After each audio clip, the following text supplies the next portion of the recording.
Have you ever heard of a plan so ambitious it involved moving an entire factory from one continent to another just to jumpstart a nation's energy future? Well, today we're diving into the incredible and incredibly complicated story of the Indus Refinery. It's a project that promised to change absolutely everything for Pakistan, but, well, it ended up getting caught somewhere between a grand vision and a very, very harsh reality.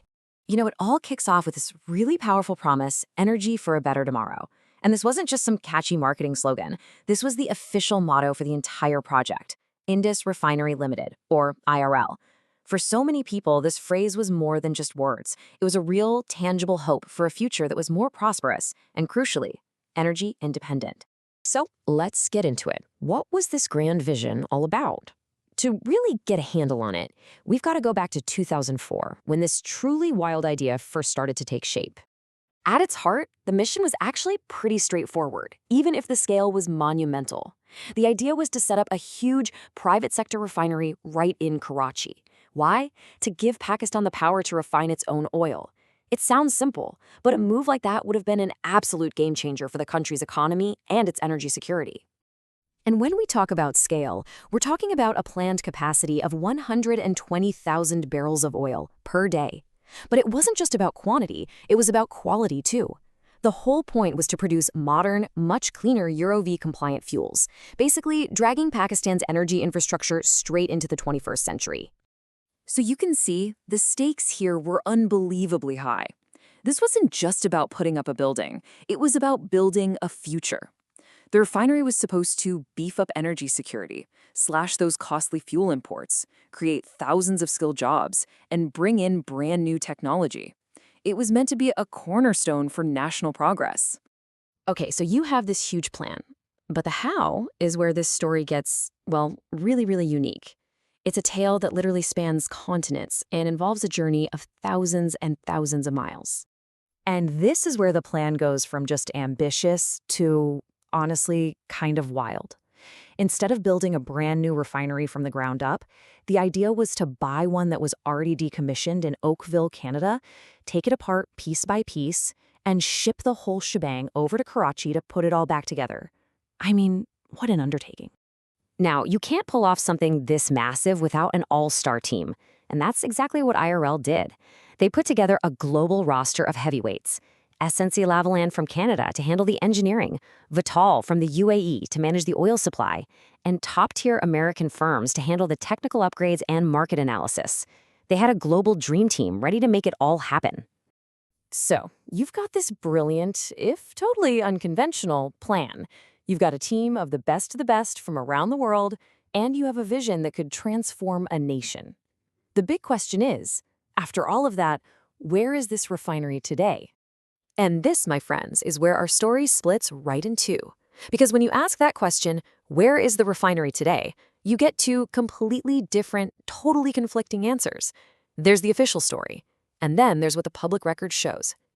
And right here is the heart of the contradiction. If you look at the company's official profile, it says the project is still in development, maybe even pivoting to a brand new greenfield project.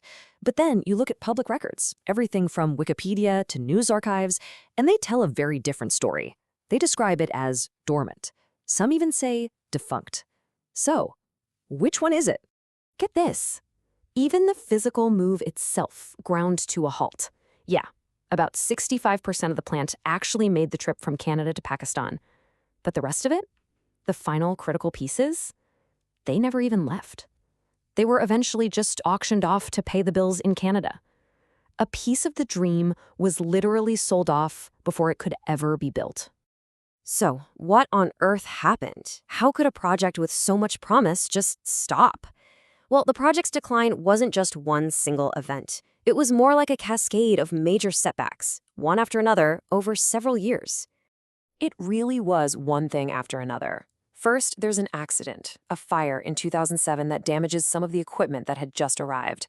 Then, in 2009, all work just stops. Political instability in the country completely spooked the international investors.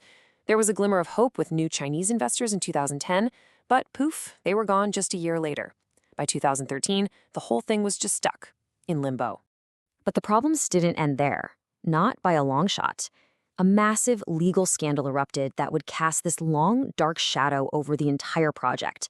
And it all centered on the main investor, a British banker named Ryan Cornelius, who was jailed in Dubai for allegedly diverting over $500 million. And this legal mess had a devastating impact. The refinery project got tangled up in this huge international fraud case. Cornelius, the key money guy, has been in a Dubai prison since 2008. Now, he claimed he put that money into the refinery, but the courts didn't buy it. And to make things even crazier, a bitter fight broke out over who even owned the refinery company itself. So you add it all up, the logistical nightmares, the financial train wrecks, the international legal battles, and it all brings us right back here, to the present day, with the Indus Refinery project caught between two completely different stories. So there you have it, the two tales of the Indus Refinery. On one side, you've got the official vision, a picture of a modern, nation-building project that's still moving forward, still holding on to that promise of energy for a better tomorrow. But then you have the reported reality, a half-built project, collecting dust for over a decade, bogged down in legal fights and left behind by its investors. So what do we make of all this? What's the real legacy of the Indus Refinery? Is it just a cautionary tale about what happens when ambition collides with reality? Or is it something else? Is it a grand vision, that promise of a better tomorrow that's just waiting for its moment?